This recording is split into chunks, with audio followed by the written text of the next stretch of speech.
accident. You know, because you step on somebody's feet, period, whether he got on new sneakers or old sneakers, nigga done on purpose is different. But, you know, if a nigga just stomp on your feet, you know, that's different, like nigga slapping. But my point is, if somebody step on your shoes by mistake, your life decision shouldn't be off that. Whereas you can't let a nigga step on your sneakers, but you can let somebody, you know, eat pork in front of you. You know, so your life decision shouldn't be based on the world, it should be based on the spirit, you know? But you have to maneuver through both, and we're not saying that you get your check and just throw it out the window, you know? You still gotta pay bills, but your life decision shouldn't be based around those elements.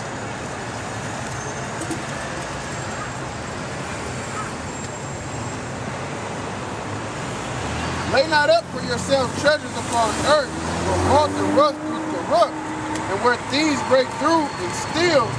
That's right, you can have somebody can come take that from you. So what should you do? Lay up for yourselves treasures in heaven, where neither moth nor rust do corrupt. That's right, put your treasures in heaven. Go ahead. And where thieves do not break through nor steal. Where your treasure is, there will your heart be also. That's right. You put your treasures in heaven, you waiting on those kingdomly blessings. You kingdom-minded, so to speak. That's where your heart's gonna be. Your heart's not gonna be to get the new J's. Your heart's gonna be to be in the kingdom. So you're gonna react. You're gonna do things that's gonna get you in the kingdom. You're not gonna do things that's gonna get you a new pair of J's. You're not gonna go out and rob somebody so that you can have the money to go to the store at 3 o'clock in the morning and wait to get the J's. you gon' see something that you want, that you know that you shouldn't have. You're gonna go off that, you're gonna see that lust, that woman like, oh no, I know she got a husband, I'm not gonna mess with her. I'm gonna have all my wives in the kingdom. That's being kingdom minded.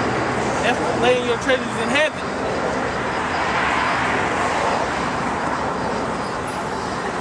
Second Ezra 15:9.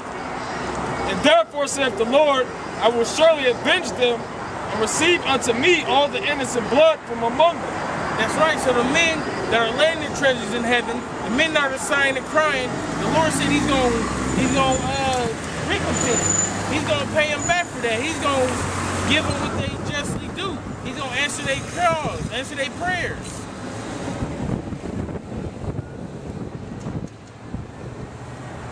Yo, my people is led as a flock to the slaughter. Not only by our people, but the so-called white man too. But you got a lot of people that's in the know. They're being led as a flock to the slaughter, following Yeshua or Nate Satan, all these other people that's going off.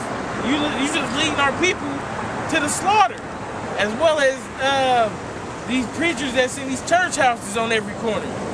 They're not telling you that the sword's coming, that the famine's coming, the martial law, the concentration camps. They're not speaking about these things. So when these things happen, you just gonna be caught in the crossfire.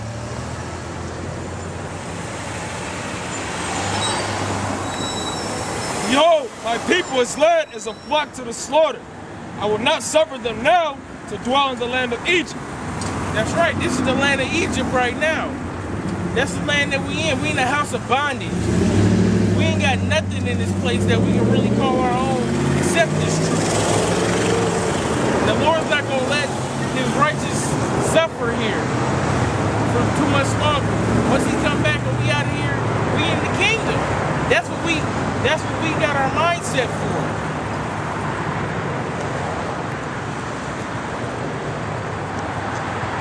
But I will bring them with a mighty hand and a stretched out arm, and smite Egypt with plagues as before, and will destroy all the land thereof. But the Lord is also going to come back and He's going to destroy this place.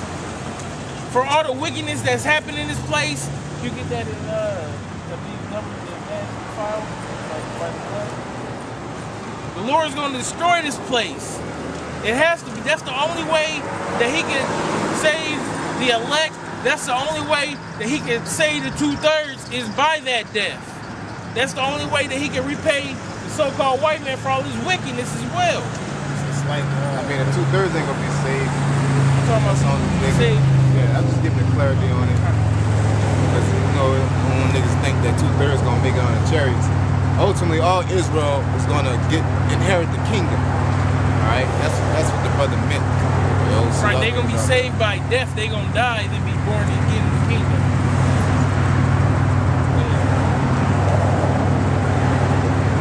Numbers 35 and 33. So ye shall not pollute the land where ye are, for blood is defileth the land. That's right, this land is defiled. This land is polluted from the so-called white man. He came over here, he slaughtered the Native Americans, he slaughtered the Latino tribes, he enslaved the Southern Kingdom. He did all manners of wickedness with all manners of people in this land, so this land has to be destroyed.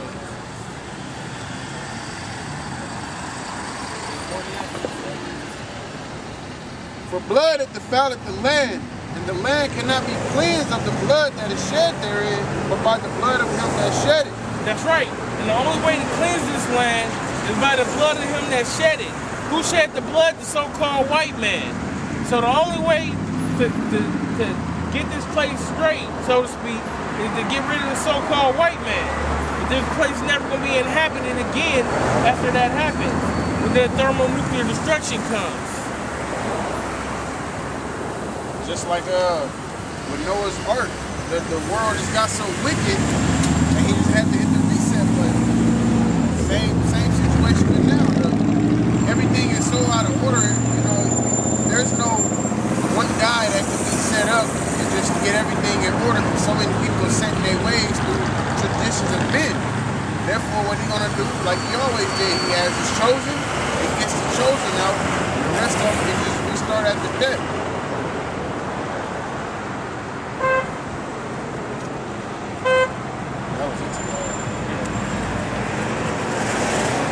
Second Ezra 15 and verse 12. Egypt shall mourn, and the foundation of it shall be smitten with the plague and punishment that the Most High shall bring upon it. They that till the ground shall mourn, for their seed shall fail with blasting and hail and with the fearful constellation. That's right. That's talking about that famine. We've been experiencing droughts all throughout the Midwest, to the West Coast, to down south. Everything's going to fail. The crops is not coming in abundantly this year or last year. That's these prophecies coming to pass right in front of your face. And it's plainly saying it, and it's plainly being shown in front of you. But if you're not being circumspect, then you don't even know what to look for. So you just bound to drown. Catch that heat wave. It was bound to drown back in Noah, now it's the heat wave.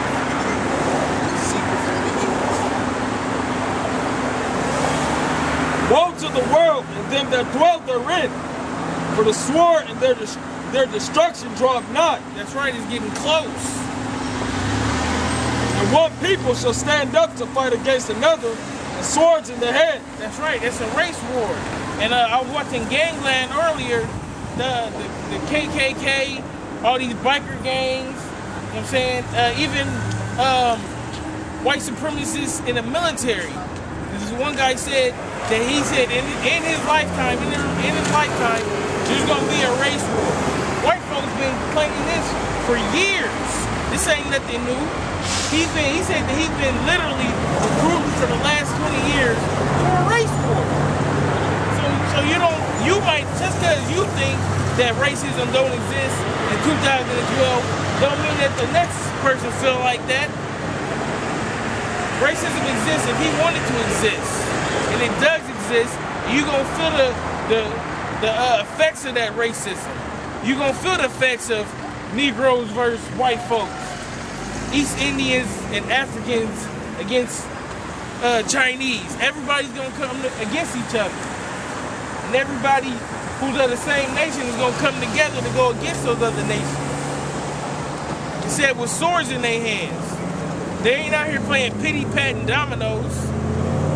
They're gonna be out here in war, shooting each other, throwing rocks, whatever it is, whatever kind of weapon that they can get, they gonna use to go against whoever else. Rodney King was a prime example, because not only did they get white folks, it was Negroes and Latinos going against everybody. If they seen a Korean, they fucked them up too.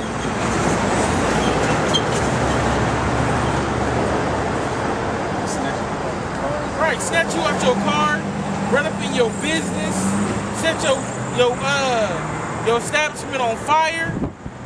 It didn't matter. And that day, if you wasn't black or brown, you was getting it. And that's how it's gonna be nationwide. For there shall be sedition among men and invading one another. That's right. Ain't nobody gonna care what any form of authority gonna have to say in that day. Whether it's the police, whether it's the marshals, whether it's your senator, the president, don't nothing matter in that day. It's gonna be all beef. They shall not regard their kings nor princes, and the course of their actions shall stand in their power. That's right. You're going to see the course of their action. You're going to see their mannerisms. You're going to see when a black, a Negro, a so-called Judite, you know what I'm saying, he sees a white man, is he going to run up to him and shake his hand? No, he going to crack him upside the head with a rock. That's those mannerisms that you're going to see. That's going to be the course of his action. Revenge. He going to remember Trayvon Martin. He going to remember slavery then. He going to remember people getting dragged throughout the streets lit on fire. And that's going to set off his actions. That's going to, the Most High going to put a fire in his belly to just mess you crackers up, man. As well as the other way around.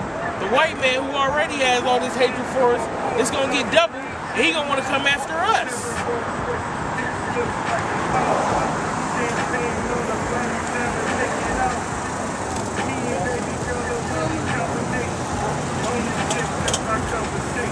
Verse 17. Isaiah chapter 11, verse 13.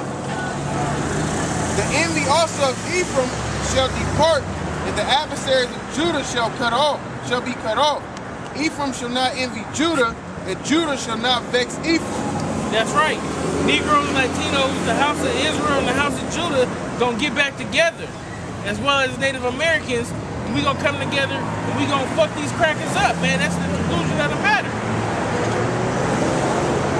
But they shall fly upon the shoulders of the Philistines, as well as the Africans, towards the west, and shall spoil them of the east together.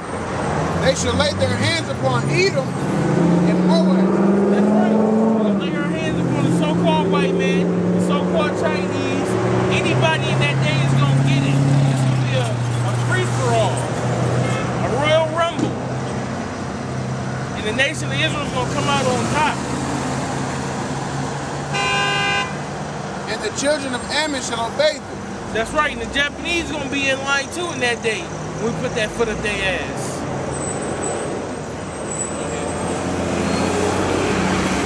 Second Ezra 15, 17. A man shall desire to go into a city and shall not be able. That's speaking about martial law. Once whoever the so-called president declares martial law, all these cities is gonna be locked off. They're not gonna let you get into the wilderness. I read somewhere that within, I believe it was a half hour, they can shut down the whole city, or half the city. It was half a city in a half hour can be shut down to martial law. Every house, every corner with a post on it, whether it's a tank or a Hummer or any military vehicle that they gonna want to use, they can lock off half this city and set a curfew. And if you disobey that, if you go against what they saying, these people are trying to kill you. They're not like the cops out here that's just ready to beat your ass or throw you in jail. They trained to kick in your door and just start guns a-blazing. Shoot first and ask questions last.